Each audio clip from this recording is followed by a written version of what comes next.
we wanted to go beyond broadcast this year. We wanted to bring back a traditional play-by-play and color commentary booth and do things within the broadcast that were advanced compared to what you see on TV. So things like EA Sports Backtrack, and that with Chris Collinsworth is a really great combo to not only teach you about the game, but also give you feedback on how you're doing and show you the game in an all-new way.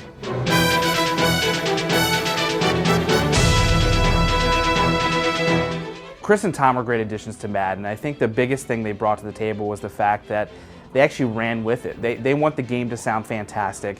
Chris himself actually ad-libbed most of his lines. We actually set up the situation for him. Instead of writing commentary and ending in a situation where maybe it sounds like it's being read in the game, we end up with a very real-sounding, more free-form style of commentary because he looked at the situation, applied his own terminology, applied his own verbiage, and I think we get a realistic sounding color commentary system in Madden this year. And a lot of people don't realize that being a punt returner or a kick returner is one of the toughest jobs in the NFL. Repetitive commentary is a problem. It has been a problem with the Madden series for years, and we have systems in place to try to minimize that as much as possible. The biggest thing we do, of course, is we have the guys actually record thousands of lines of commentary. So, in any given situation, there should be 20 to 30 lines that could play in that moment so that hopefully you don't hear the same line over and over again. On top of that, we actually have technology within our sound system that prevents the same line from being played in the game more than once. So hopefully, you'll hear some repetitive stuff if you play our game 40 to 50 hours, which a lot of people do. But when you're sitting down to play that single game experience, we don't want you to hear a single repetitive line as you're playing the game. And we think our unique audio system and the fact that we have so much content really mitigate that risk. Punts it, and he got a good one here.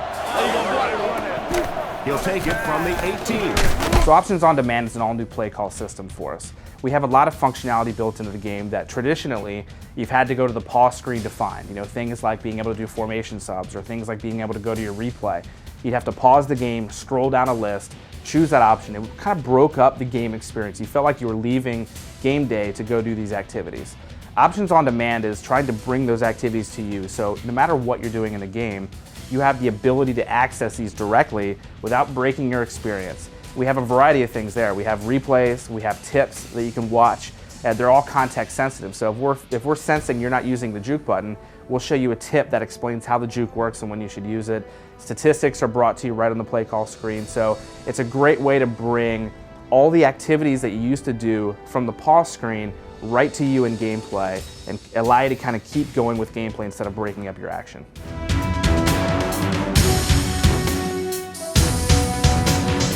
Well, the great thing about Options on Demand is that it doesn't matter if you're advanced or if you're a new user. It's all optional. It's just information that's there. If you just want to call your play, you can. It doesn't. All the information is on the right side of the screen. Your plays are on the left side of the screen. They're completely separate.